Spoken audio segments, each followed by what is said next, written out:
Separating a child from the woman whose blood and bones made it and carried it is profoundly wrong.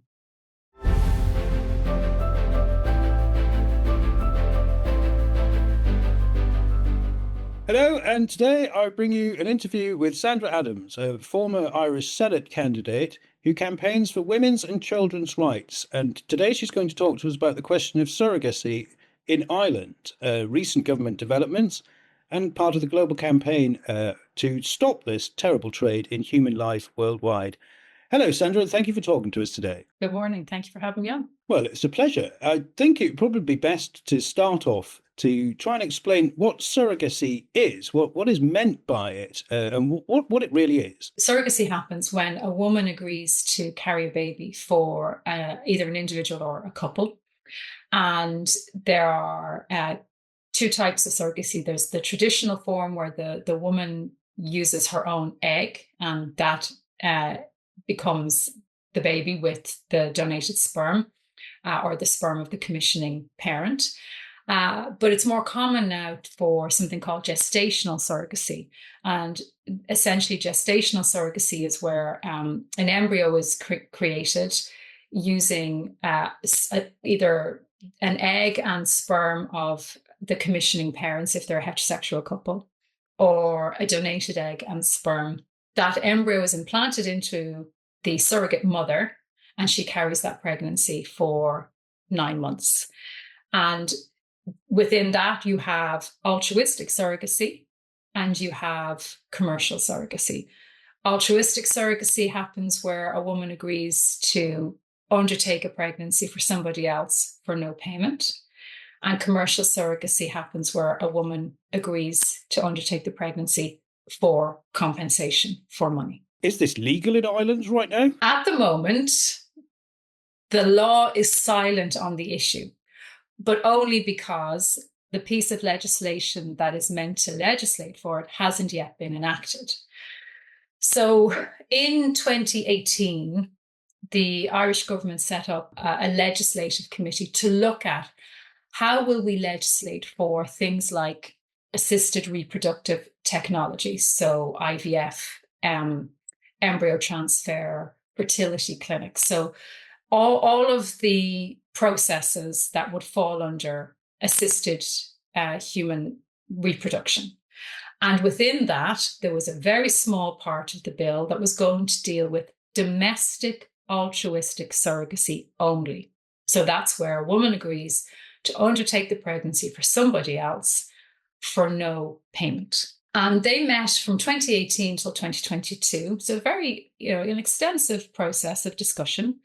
And then in 2023, the Minister for Health and the Minister for Justice agreed to set up a committee to look at international surrogacy. And within a period of 3 months, this group invited expert testimony in, and after 3 months produced 256 amendments that became Part 8 of the Assisted Human Reproduction Act. So you had a very unusual situation where a group of people talked about something for 4 years and then in 3 months made massive changes to a piece of legislation, and it's going to deal with international surrogacy. And at the moment, even though the bill has been signed into law, it hasn't yet been enacted because there's been a very interesting development. Last April, in April 2024, the European Union expanded its definition of trafficking to include surrogacy. And this happened in April, and our legislators were still discussing the Assisted Human Reproduction Bill, which now included provisions for international surrogacy. And they were notified by our human rights organisation, the Irish Human Rights and Equality Commission, the IHREC. They wrote to our Minister for Health twice and said, are you aware that the EU has now expanded the definition of human trafficking to include surrogacy? And they got no reply. The bill was signed into law in July last year. So keep in mind that the previous April, the EU had recast this directive. It's called Directive 2011/36. So they were aware that this had happened, but they continued on. I mean, the wise thing to do would have been to pause and look at, well, how does this impact what we are about to do? But they chose not to do that. The IHREC, the Irish Human Rights and Equality Commission, wrote a really excoriating report on surrogacy. And they actually submitted that to the United Nations last month. There was a call from Reem Al-Salem, the Special Rapporteur to prevent violence against women and girls, and she called on civic bodies around the world to give their views on how surrogacy was managed in their countries. And the IHREC submitted this chapter on surrogacy to her. And when you read it, you are in no doubt that they are deeply concerned about what Ireland is about to do. And some of the language is, it's very interesting, because if you know how, human rights bodies and judges tend to use language that's very understated, it's very temperate, no kind of hyperbolic language at all. And they use words like highly unusual, fiction. They say that if Ireland proceeds with this legislation, it will thwart other jurisdictions' ability to prevent the exploitation of women and the sale of children. So it's very clear that the Irish Human Rights and Equality Commission gave very clear instruction to the government, this is a bad idea. And they were ignored, and the government proceeded. And what has happened is that a senator here in Ireland called Ronan Mullen submitted a question to the Minister for Health. I think it's about 6 weeks ago, saying, why has the bill been delayed? And the response was because there are issues that require amendment. And a journalist here called Mark Tighe picked it up in a Sunday newspaper, the Sunday Independent, and went for comment.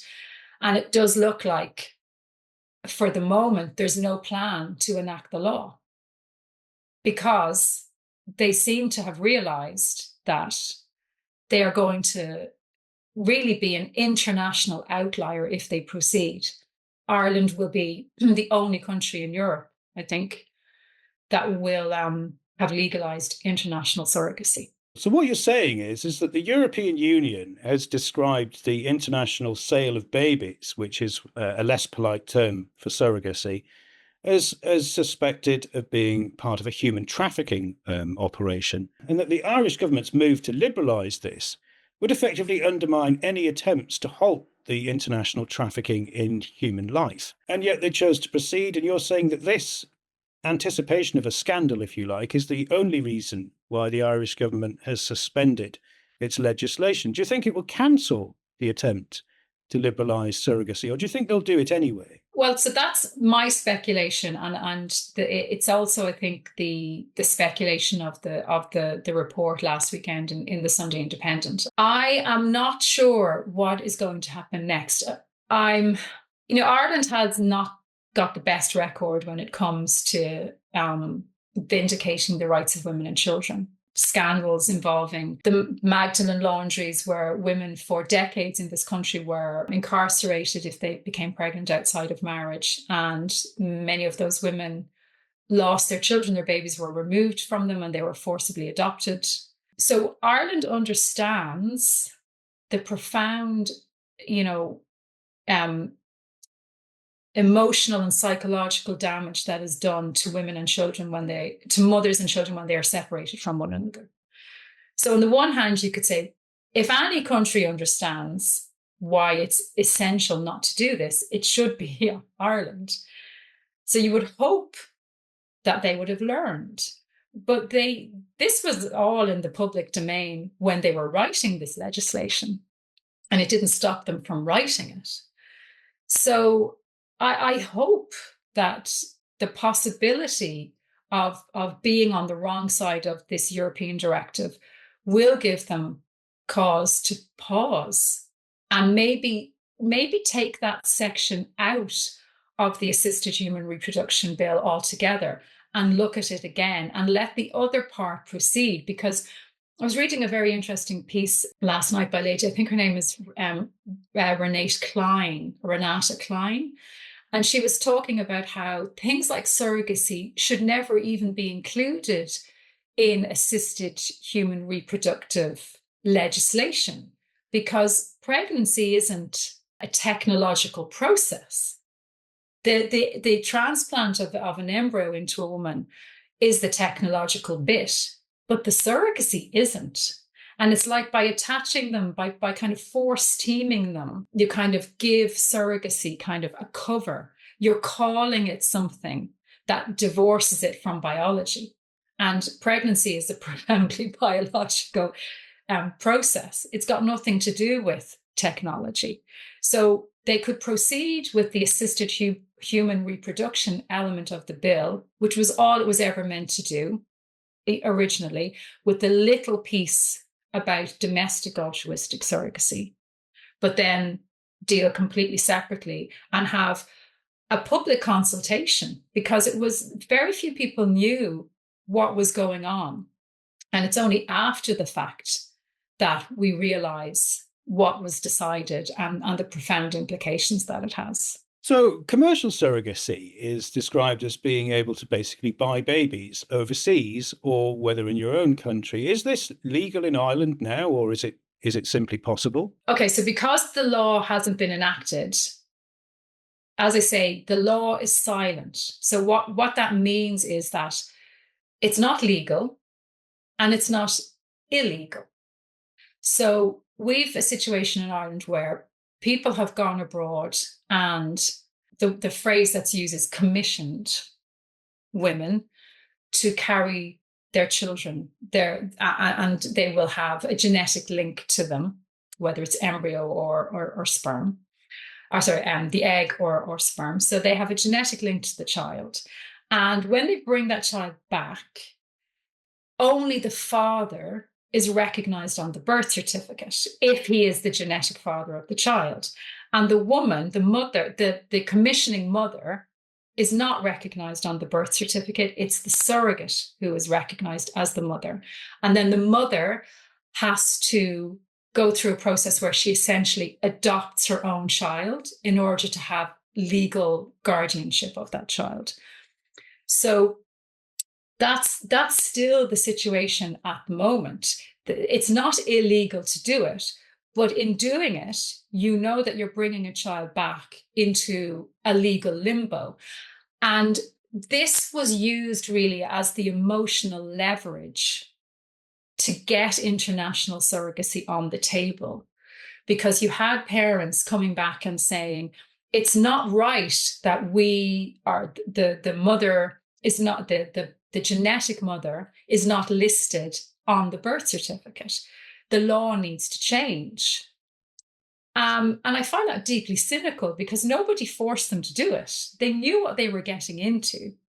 And now they have, in a way, manipulated the situation to not alone regularize their own legal standing with their children, but to expand surrogacy and to make it easier for other people to do. Now, that will only be easier if this legislation is enacted. And as I've said, it seems to be a pause at the moment, because it's become apparent that this is really going to be an issue. And I think, with the credit has to go to people like the IHREC, who made it very, very clear to them that, you are facilitating the exploitation of women and the sale of children if you proceed.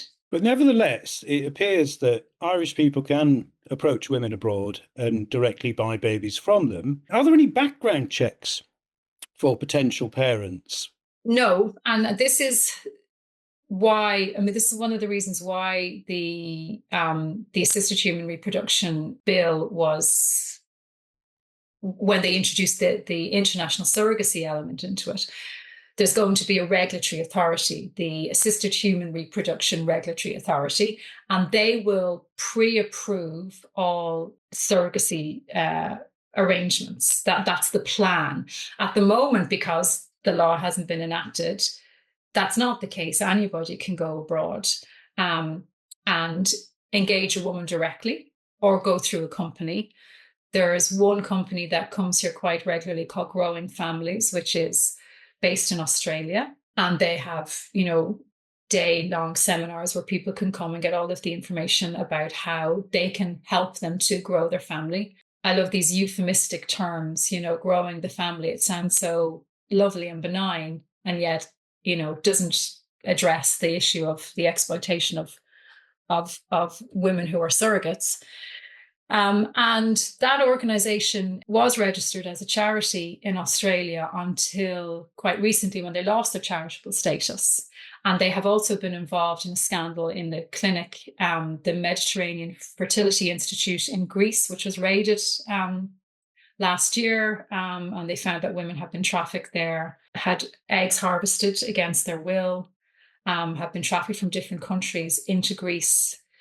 And this is one of the companies that was operating in Ireland. So there's no background checks. There was an amendment, and this is fascinating, I think. There was an amendment tabled by a number of senators when this legislation was going through the process.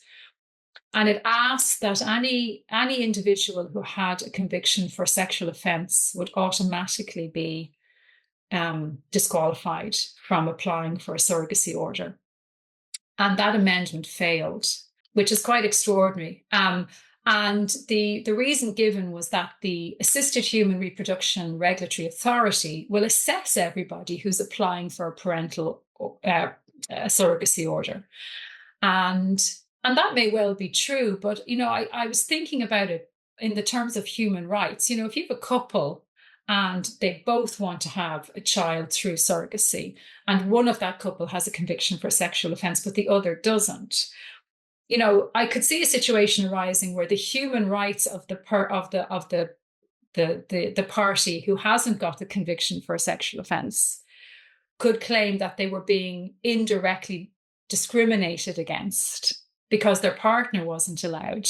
Do you know what I mean? It's like the indirect discrimination. I think it's a good example of how rights do wrongs. But I mean, the Lexi Ellingsworth in a previous interview pointed out that the British government, in fact, the judiciary in Britain, had in fact normalised a so-called family in this case, where a convicted sex offender had brought a baby back that they'd brought abroad with a homosexual partner. So this is obviously a serious question. And I think what we're seeing here is not so much a question of rights, but would you agree that it demonstrates the fact that the wider consumer culture has reduced women to services and babies to a product, and all we're seeing here is market values in action? Yeah, I think so. I think that's a fair point. Yeah, the fact that the surrogate mother is removed in name. I think I saw that interview with Lexi, and she spoke about how I think there was a case in Nigeria where the woman wasn't even present in scans. Her face was never shown. She's like this. It's like this disembodied service provider. They never appear in the photographs. They never appear in the photos. And if you see on Instagram or on social media where, a couple or an individual will announce that they have had a baby through surrogacy, you often see the baby on their chest. Sometimes they're lying in a hospital bed. It's like, well, they didn't actually give birth to that child.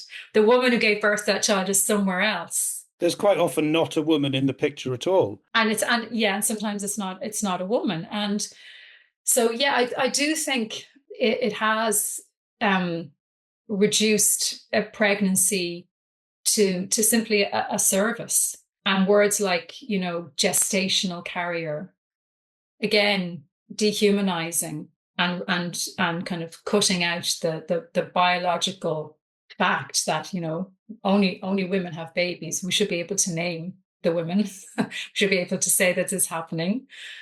The word mother doesn't feature much. And the word mother, well, this is extraordinary. Like, I think it's all linked, but we had a referendum here last year in 2024 where the Irish government sought to remove the word mother from the constitution, and it was sold to us that it was sexist.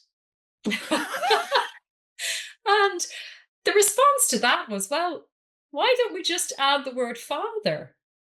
And that will deal with it. Okay, let's add the word father, because fathers are really important. The role of fathers in children's lives is really valuable. Let's celebrate the role of fathers rather than removing the word mother from the constitution. So they wanted to remove the word mother, and because it was sexist. Well, essentially, there was a phrase in the constitution that referred to kind of the value of a woman's kind of work in the home. And this was interpreted as being sexist and saying essentially that a woman's place was in the home. No, it does no such thing. And as I say, if you want to recognize the value of parents, then add the word father. Don't remove the word mother. And it was trounced in the referendum. I'm absolutely annihilated.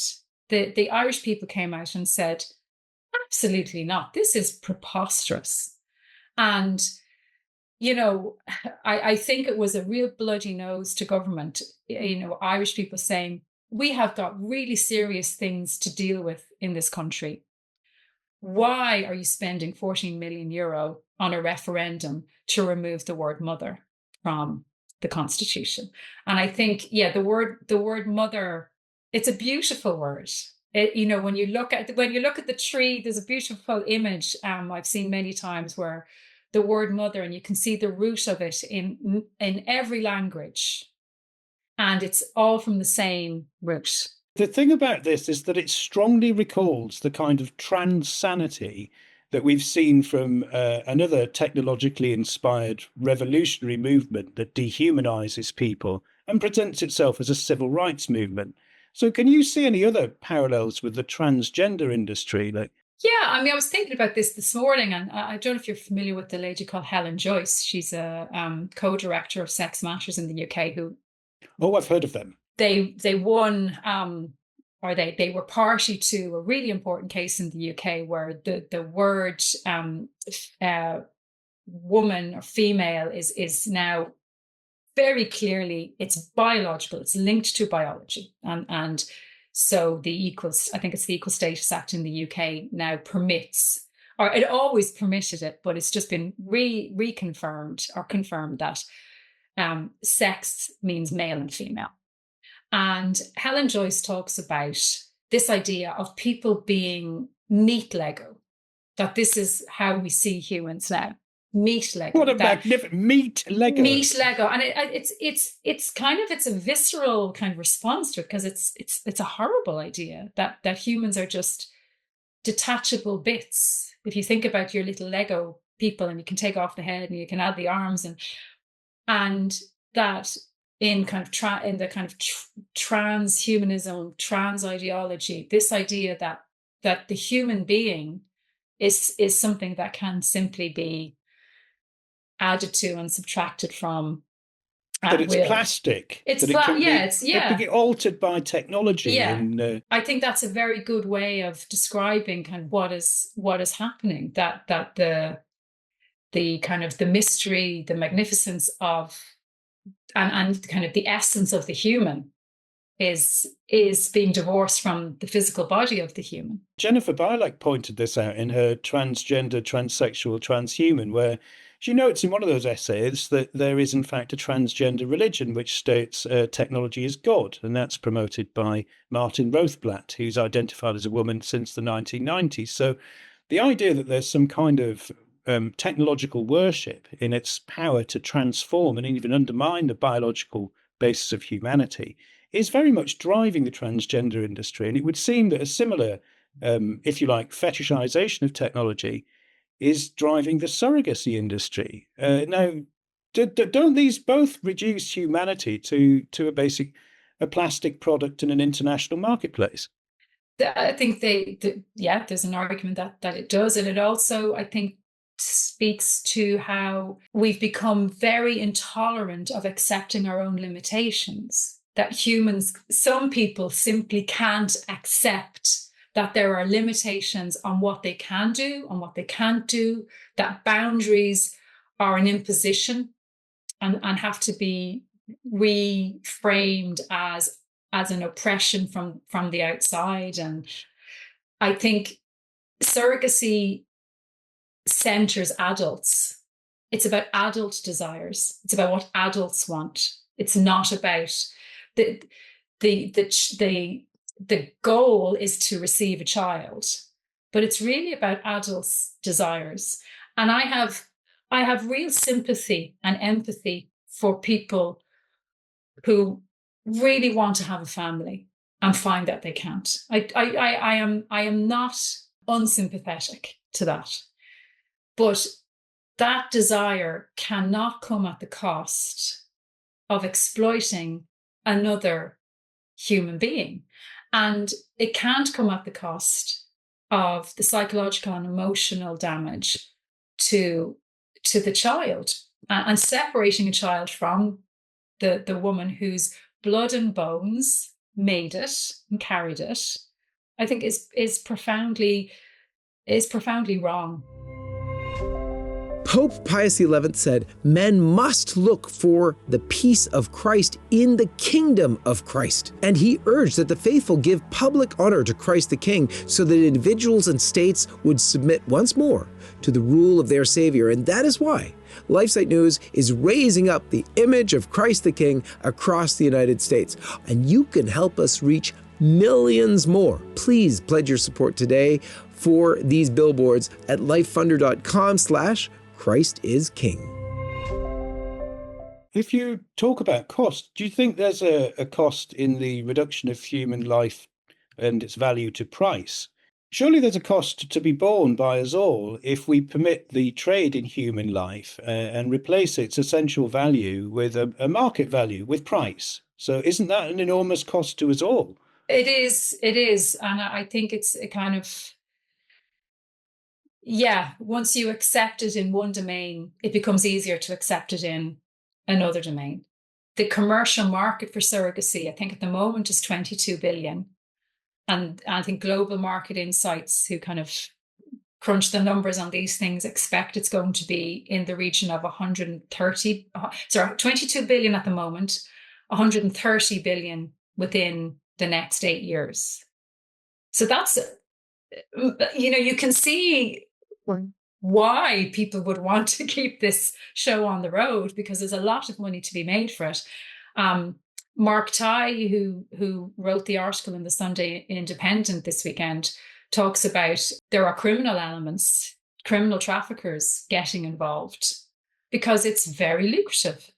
And if you can move women from jurisdictions where there is very lax legislation around surrogacy and then bring them into jurisdictions where it looks like it's legislated for, criminal groups are going to do that because there's much more money to be made in the trafficking of humans than there is and probably less risk than trafficking narcotics. And you can get a repeat return on the investment, because you can use the same person over and over again. It's abominable. And again, if we hear the argument of rights about people's right to have children, right to this, what happens to the mothers who actually bear the children? Did they have any rights? What will happen in Ireland is that there'll be like a pre-approval parental order. So the parents will be given permission by the regulatory authority to proceed with a surrogacy. And there are kind of conditions around, you can only proceed with the surrogacy in a country whose laws around surrogacy align with the Irish laws. But one of the points that was made by the IHREC was that it's actually impossible to oversee what's happening in Kenya or Uganda or Mexico or the Ukraine. You can't know the women who are carrying these children are being treated well. And when they give birth to the babies, I think there's a 28-day window in which a post-birth parental order has to be signed. And so they have the opportunity within that window to not agree. It's impossible to know whether or not coercion will take place. And this is a real problem. Well, of course it is. But I think a second question arises that, given that if you might say, the ruling political consensus is willing to ban the word mother, can we take seriously their promises of legal guarantees and safeguards anyway? Well, I would say no. You have to, look at people's actions as well. What have they done in the past? And as I say, what's happened here with the scandals of the Magdalene Laundries and how women were treated in the past, wouldn't give rise to much confidence. I was reading back some of the reports into the legislation when they were kind of doing the pre-legislative scrutiny. And there was one remarkable comment made that essentially the demand for surrogacy in Ireland would outstrip the supply of domestic surrogates. So there wouldn't be enough domestic surrogates to meet the demand. So we have to legislate for international surrogacy. And I was thinking, well, did no one think to ask why Irish women wouldn't be prepared to be surrogates? And the answer is economics, because they don't have to. There's no economic imperative. Whereas in other countries where women are faced with poverty and there's limited scope to earn a decent money, then surrogacy becomes a very attractive option. But I would say that that's not really, and the argument will be, but they're doing it consensually. They want to do it. And I said, well, actually, no. If you're desperate for money and surrogacy is given to you as an option, it's not really consensual, because you might feel you have no other option. This is the way you can make money and get your family out of poverty. Is it really consensual in that case? I don't think it is. I just thought it was a remarkable thing to say, and yet not interrogate why it is that it will never be the middle-class daughters of Irish senators and MPs, we call them TDs in Ireland, who will be surrogates. It'll never be middle-class women who will be surrogates. It will always be impoverished women, and usually women in developing countries, who are going to undertake this role. But the economic argument, as it were, for surrogacy there, I think also applies to the lawmakers, the TDs and MPs of Ireland, because it would, if Ireland goes ahead with these measures and becomes, as you said, an outlier, then of course it exploits an economic opportunity to import that industry of the export of human life to Ireland and become a market leader. So basically there could be a very strong economic impetus and incentive for the ruling establishment to monetize surrogacy and to open Ireland to an international market in human life. Do you think that could be the case? Gosh, I find that so grim. I almost don't want to imagine that someone had that conversation. But you are aware that Helen McEntee, I think it's her husband and perhaps herself, have investments in a firm that promotes and manufactures hormone transition drugs for the transgender industry. Yes, that's our former Minister for Justice. Yeah. Yes, your Minister for Justice has a financial interest in the promotion of the transgender cult. So it's not unthinkable that the political establishment in Ireland would have an economic interest in promoting the surrogacy industry as well. Yeah, it's possible. I mean, I possibly just have to protect myself from that idea that someone actually sat down in a room and thought that. Well, it's diabolical. It's diabolical. It's truly diabolical. So I take your point. It's a possibility. So what could be done? I mean, what could be done? Is there a campaign to end surrogacy worldwide? There is. I mean, there's groups operating in the UK, Stop Surrogacy Now, in France. There are coalitions against international surrogacy, and they do seem to be having an impact because, as I say, Ireland is really an outlier in Europe. I mean, I think Italy has banned it outright. Spain is on the way to banning it outright. I think it's banned in Switzerland, Germany, France.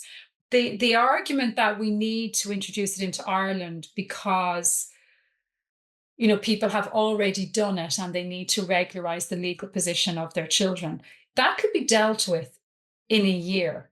You could ban surrogacy outright, and within a year, any children that have been commissioned, will be born, and they could be brought back to Ireland, and the Irish government could say, okay, we all know that you were chancing your arm here, but we're going to let it go. We're going to recognize your children legally, and that is it. From the 1st of June 2026, surrogacy is completely banned in Ireland. That is it. We don't have to address it again. There's no legal uncertainty around the parental rights issue. It's done. It's dealt with. And that could, that would be one way to deal with it. And I think in a way, it's the only way to deal with it internationally. It's an outright ban, because if one country is doing it, there'll be a market. People will go there. So it has to be a complete ban. So do you think it can succeed, or do you think Ireland will succeed, or at least its government, in making it the centre of the European surrogacy industry? I honestly don't know. I mean, I am pleasantly surprised that they have paused. I think I honestly cannot fathom how, knowing that the EU had expanded the definition of trafficking to include surrogacy, how they proceeded. I wonder if they were trying to save face, because they had really, Ireland, I think, or some legislators in Ireland have this problem where they want to be exceptionally good. We want to be exceptionally ahead and liberal. What a dangerous idea. Well, and I think it's understandable, though, because Ireland had such a terrible history, as I say, how women and children were treated. And they want to they think it's like making amends for terrible things that were done in the past, without realizing you're just repeating the terrible things that were done in the past. But the difference is the women that are being exploited aren't here in Ireland anymore. They're somewhere else. You can't see them.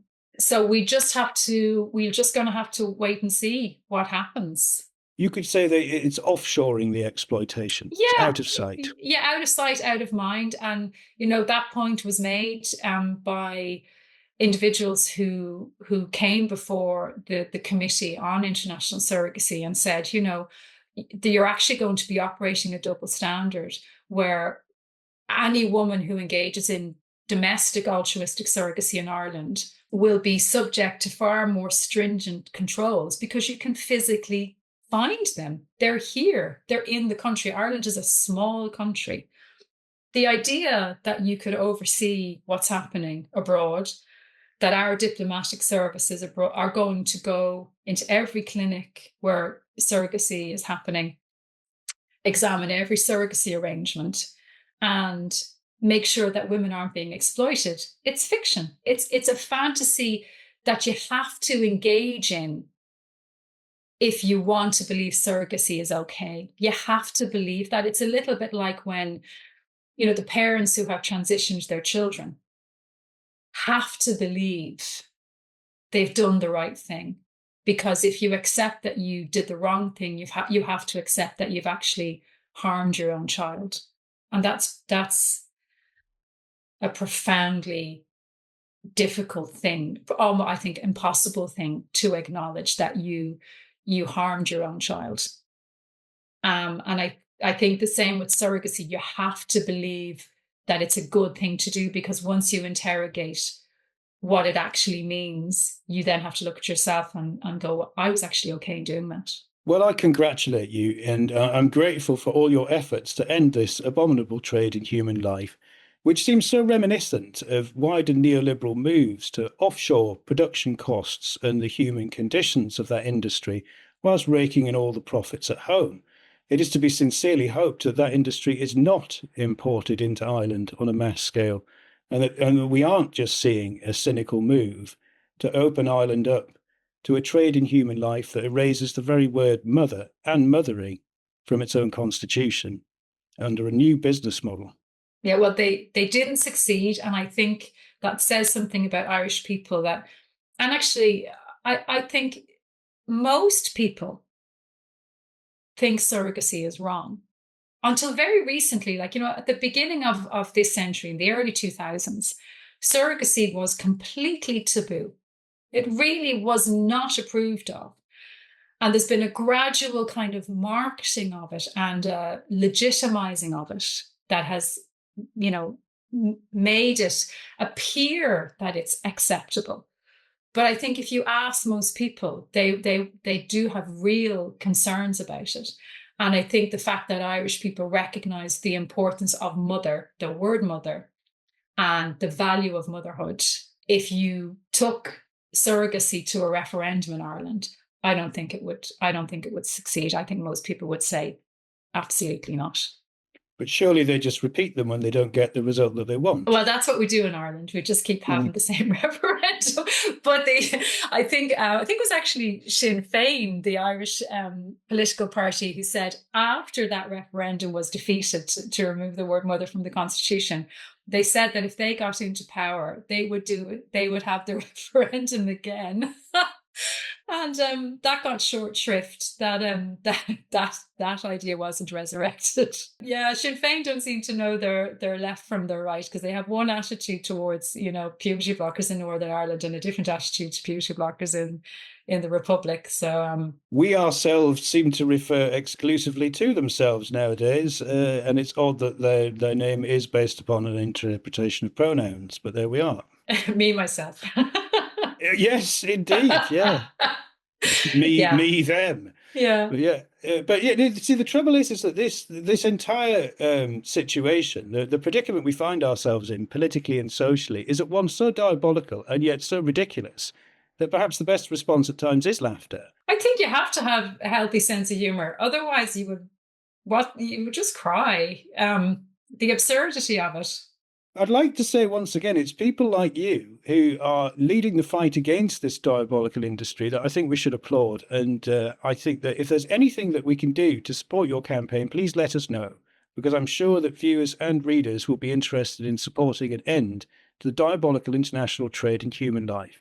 Thank you again for speaking to us, Sandra, and I wish you every success in your campaign to end surrogacy. Thank you. It's been a pleasure.